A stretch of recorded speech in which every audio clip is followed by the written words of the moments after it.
Hey folks, welcome back. So a little while ago, we had a video on this channel trying to create Pokemon's 19th type.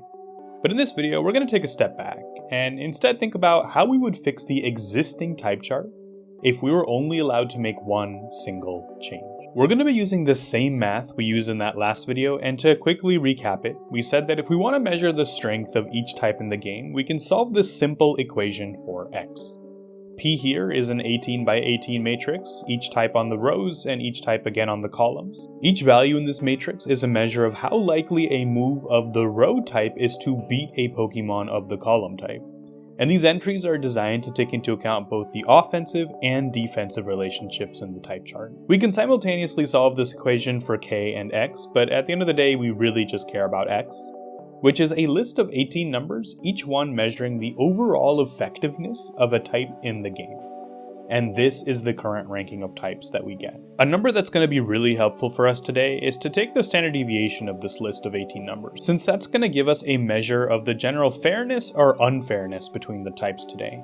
The higher this number is, the bigger gap between the best types and the worst types in the game. Now remember that our goal in this video is to make a single change to the type chart, just change one number, to better balance it, or in mathematical terms, to reduce that standard deviation from before as much as possible. To keep this all slightly more realistic though, we're only going to allow one-hop moves, meaning, looking at the 4 possibilities for what can go into each entry of the type chart, we're only going to allow the current value to go one step to its left or one step to its right.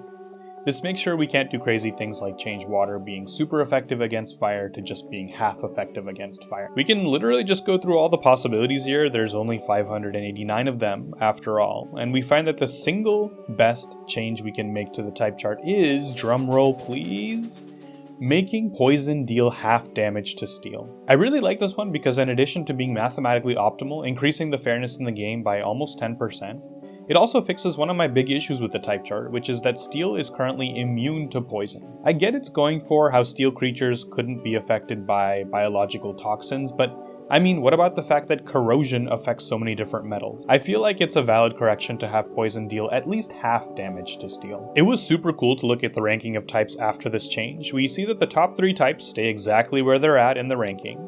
Then we get a swap between the next 2, flying and fire. And then later down the list, we see that poison jumps above the 2 types it was currently below, which makes sense because this is definitely a buff to poison. And the only other change we see is a swap between ice and fighting. We see here that while steel gets a lot weaker, which makes sense, the other types that also get a little bit weaker are fairy, fire, water, dark, electric, fighting, bug, and grass. Poison obviously gets a really big boost here, but there are also smaller boosts to rock, ice, and psychic. Meanwhile, ghost, flying, ground, dragon, and normal stay pretty much where they're at right now strength-wise. I actually ended up learning through this exercise just how crazy interconnected the type chart is. Like, the change we made was between poison and steel, but consider how this little change ends up affecting the fairy type. We nerfed steel through this change, and steel is super effective against fairy, so we actually ended up buffing fairy, right?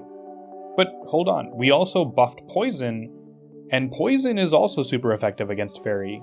And we see in terms of magnitude, our buff to poison was actually more than our nerf to steel, so on net, we actually ended up nerfing fairy through this change. And take it one step further, what does that nerf to fairy do to fighting? Well, it buffs fighting, right? Because fairy is super effective against fighting. But hold on. Remembering back to the beginning of the story, our nerf to steel also nerfed anything that was used to counter steel, aka fighting. Also, our buff to poison nerfs types that poison resists, aka fighting again. So actually, we ended up nerfing fighting. It all just goes to show how crazy connected the type chart is. You make a small change somewhere, and there's these butterfly effects that are super hard to predict. I want to close the video out with 3 honorable mentions of other changes that are also recommended by this method. For example, the second place one is that electric becomes immune to steel. I like this one because it has a nice Pokemon-esque pseudo-sciencey explanation to it. Steel is magnetic, and electricity induces a magnetic field, so when faced with an incoming steel attack, an Electricmon can simply generate an opposing magnetic field and effectively repel the attack. At rank 3, we have a really, what I expect to be controversial change, which is making normal deal half damage to Ghost instead of Ghost being immune to normal. While this does work mathematically, I don't think I would go with this one just because the Ghost normal mutual immunity is so thematically core to the game. And going down the list a bit, there's a really cool one that I like, which is that grass becomes super effective against ghost. I couldn't really come up with a good thematic reason for this, but let me know if you have a good one. And finally, we get to the chaotic part of the video, where those of you who want to know, hey, what if we just made all the commonly accepted worst types in the game super effective against all the commonly accepted best types in the game? Then it is indeed chaos that we get, but not as much as I was expecting, to be honest. Steel and Ghost actually retain their top spots even with these changes. Fairy does drop 3 spots. Fire claims the 3rd spot, likely because ice types become much more valuable now, and so fire rises in popularity and value too to counter those. Ice climbs 2 spots, bug climbs 4 spots, and I was surprised to see grass staying at the bottom, but then remember that we did give grass a buff, yes, but we also gave 2 of its counters a buff. So overall, I think grass is just a really tough type to fix, given its common counters are also types that need some love. And there you have it, folks, the best change to the type chart if we were only allowed to make one single change. If you like this video, please like and subscribe for more videos just like this. Any comments are always welcome below, and I'll see all of you wonderful, wonderful people next time.